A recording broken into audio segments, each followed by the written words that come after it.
पर आनंद सर, क्या ये भी टोटली इस बात को रिजेक्ट किया जाएगा कि आज की मीडिया पर प्रेशर है कि गवर्नमेंट से जुड़ी खबरें न दिखाएं? आपको कितना सही लगता है ये कि दबाव में है सरकार, उनके खिलाफ भी कोई केस खोलेगी या उनके ऊपर दबाव है कि सरकार के फेवर में दिखाएं? क्योंकि धंधा तो वो भी कर रहे हैं 100%। तो जैसे आप और हम बात कर रहे हैं एक दो लोगों का नाम लेकर, उनके पास 100 एग्जाम्पल्स होंगे जैसे वो बोलेंगे कि भैया फला न्यूज एंकर है जो ये करता है, ये करती है। बिल्कुल बिल्कुल है।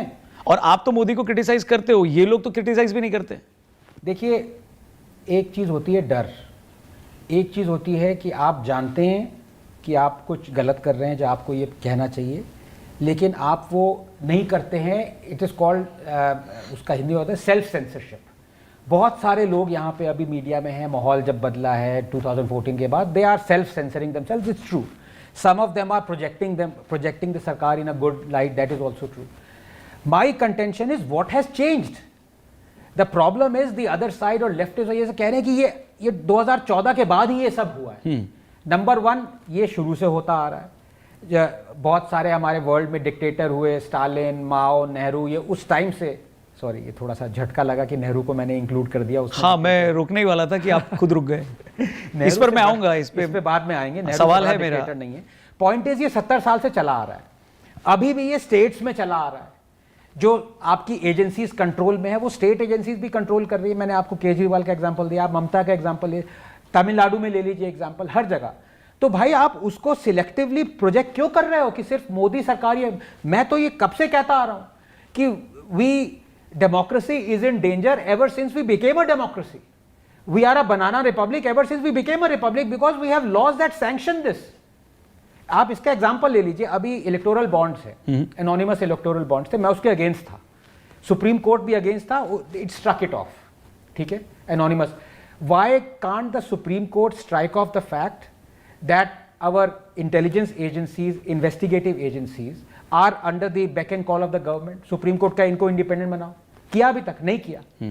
तो ये किसकी गलती है? सरकार कहे कि भाई जब तक ये हमारे वश में है हम इनको यूज करेंगे। कांग्रेस यूज करती आ रही थी, बीजेपी अभी यूज कर रही है। What has changed? जब तक अगर आप हमेशा सिलेक्टिव रहेंगे, मोदी को ब्लेम करते रहेंगे, तो ये चीजें चेंज नहीं होने वाली हैं। You have to change the constitution. And I say it very responsibly. जो ये लोग कहते हैं हाय हाय मोदी आ जाएगा इस बार तो कॉन्स्टिट्यूशन चेंज कर, अरे भाई constitution needs to be changed. आप लोग चेंज नहीं करवाना चाहते कॉन्स्टिट्यूशन, जो मोदी को हेट करते हैं, because you want to use the same draconian laws जो कि कांग्रेस यूज कर रही थी, जो मोदी यूज कर रहा है, आप फिर यूज करेंगे वो। अगर आप यूज ना कर पाए, इसलिए कॉन्स्टिट्यूशन का चेंज होना जरूरी है, फ्रीडम ऑफ स्पीच आनी जरूरी है। ये लोग नहीं बताएंगे बिकॉज ये सिलेक्टिव है। पर सवाल अभी भी वही है कि मीडिया का एक सेक्शन है जो अगर मोदी की गलती भी है तो उन पर ये इल्जाम लगता है कि वो नहीं दिखाता है, उसके ऊपर डिटेल में बात नहीं करता, वैसी चर्चा नहीं करता जैसी शायद हो सकता है केजरीवाल पे कर रहे हो, राहुल गांधी पे कर रहे हो, या समाजवादी पार्टी के किसी एक छोटे नेता पे कर दें। पर आप कोई बड़ी चीज हो जाती है, जैसे इलेक्टोरल बॉन्ड्स की बात करें, तो आपको लगता है कि उन पर प्रेशर है मेन स्ट्रीम मीडिया पे, प्रिंट मीडिया हो या इलेक्ट्रॉनिक मीडिया, गवर्नमेंट का प्रेशर है? It's very difficult to say. I would say yes, but the point is, जैसे मैंने सेल्फ सेंसरशिप कब लिया, एक चीज होती है कि सरकार आप पे प्रेशर डाले, आई थिंक ऑफ कोर्स होगा, सरकार भी डालती है, 3-4 मैकेनिज्म से डालती है। आपको पता है कि थाउजेंड्स ऑफ करोड़ की एड्स देती है सरकार, हर जगह देती है, हर पार्टी को देती है। केजरीवाल के तो वो न्यूज़ में आ गया था कि आई थिंक हिंदुस्तान टाइम्स के एक वो थे, उन्होंने केजरीवाल सरकार को क्रिटिसाइज़ किया, उनकी एड उनको व्हाट्सएप ग्रुप से हटा दिया, उनकी एड फंडिंग बंद कर दी। तो एक ये मैकेनिज्म है कि आप एड्स बंद कर देते हैं, ये कॉर्पोरेट्स भी करते हैं। आई थिंक ओपन मैगजीन या आउटलुक थी जिन्होंने जब राडिया गेट किया था और उसमें रतन टाटा जी का नाम आया था, राडिया की conversation, Ratan Tata group companies ने एड्स हटा दिए थे इन मैगजीन से। तो ये तो एवरीवन डज इट, ठीक है। So it is of course is going on right now. Question is आप खुद क्या कर रहे हैं? अब जैसे आप मुझसे येस एंड नो सवाल, मुझे येस एंड नो में बहुत पूछता हूं, लोग इससे फंस जाते हैं, लोग कहते हैं अरे यार येस नो मत पूछ। क्यों भाई? सीधे बोलो विद इन द कैवियट कि हाँ there are many questions that can not be answered in a simple yes and no. If you take that caveat along and you ask that question in the true spirit of openness, yes and no is the best way to judge whether a person is hypocritical or not. आप मुझसे पूछो, is the Congress corrupt? I'll say yes. आप मुझसे फिर पूछो, is the BJP corrupt? I'll say yes. Of course it is. Is Modi corrupt? I'll say yes. मैं आपको examples दूंगा. वो अलग बात है कि अब जैसे बहुत सारे मेरे राइट विंग के मित्र मुझसे गुस्सा हो गए थे जब मैंने कहा कि ये बीजेपी वॉशिंग मशीन नहीं है वॉशिंग, तो वो खुश हुए. मैंने कहा धोबी घाट बन गया. तो वो उधर वेट टिल 30 सेकेंड, ये पूरा वो बदल दिया, वो मीम नहीं है, एक पूरा बदल जज्बात. तो मैंने कहा वॉशिंग मशीन नहीं है तो उस पर खुश हुए. धोबी घाट. अब आप मुझे बताइए, ये प्रोमो का पीस दे दिया आपने. बीजेपी वॉशिंग मशीन नहीं है, बीजेपी है. पूरा ऐसे कर रहा है वो. 10 लोग लगे हुए हैं वो मुंबई में. आप तो मुंबई के हैं, इस न्यूजीलैंड से पहले आप मुंबई के थे. तो वो नहीं, वहां पे वो बने हुए हैं काफी. करेक्ट, बहुत पॉपुलर हैं, बहुत फेमस है. और हाँ, that is the BJP headquarters now.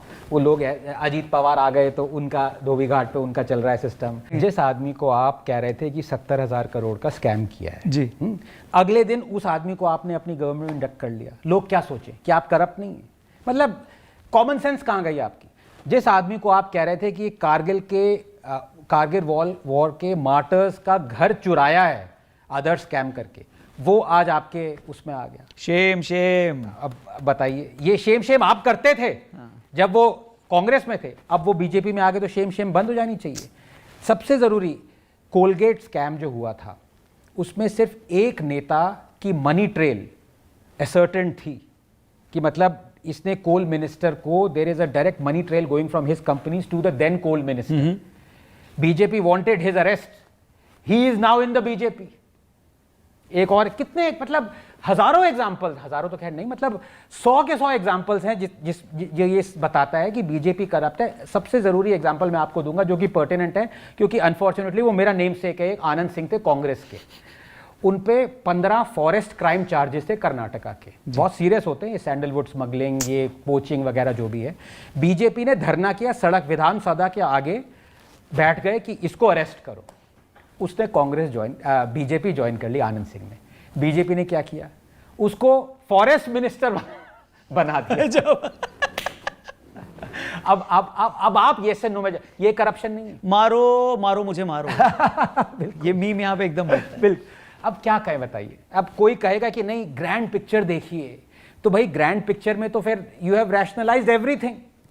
अब इसलिए तो मैं कहता हूं कि आप ज्यादा जगदीश टाइटलर को बीजेपी लोगों से कहता हूं करप्ट मत कहिए, ये सब मत कहिए. कल को वो ज्वाइन कर लेगा. राहुल गांधी तो ज्वाइन कर चुका है ऑलरेडी, तो स्टार प्रचारक है वो, तो ऐसी बात नहीं है. बट मनीशंकर अय्यर भी, ये दिग्गज बीजेपी नेता हैं. ये अंडर कवर, ये under cover, over cover, under cover जो भी है. बट मतलब आप किसको कहेंगे करप्ट है आज? अब you can't say BJP cannot accuse any politician of being corrupt because tomorrow he will join the. एक क्लासिक एग्जांपल है, जीवीएल नरसिम्हा राव जी हैं, बड़े अच्छे मित्र हैं, बहुत वो राज्यसभा के मेंबर भी थे. वो उन्होंने एक वाई चौधरी हैं, तब वो आई थिंक टीआरएस के थे या तेलुगु देशम पार्टी के थे. ये उन्होंने कहा ये 5,000 करोड़ रुपए का घोटाला किया है, इन पे ईडी की रेड करो, इन पे. अगले दिन उन्होंने बीजेपी ज्वाइन कर ली. This is going on. आप किस मुंह से कह सकते हो? It is the fact. मतलब इसमें क्या कहना कि आप ये नहीं हो रहा है, ये आपके सामने मुंह पे हो रहा है.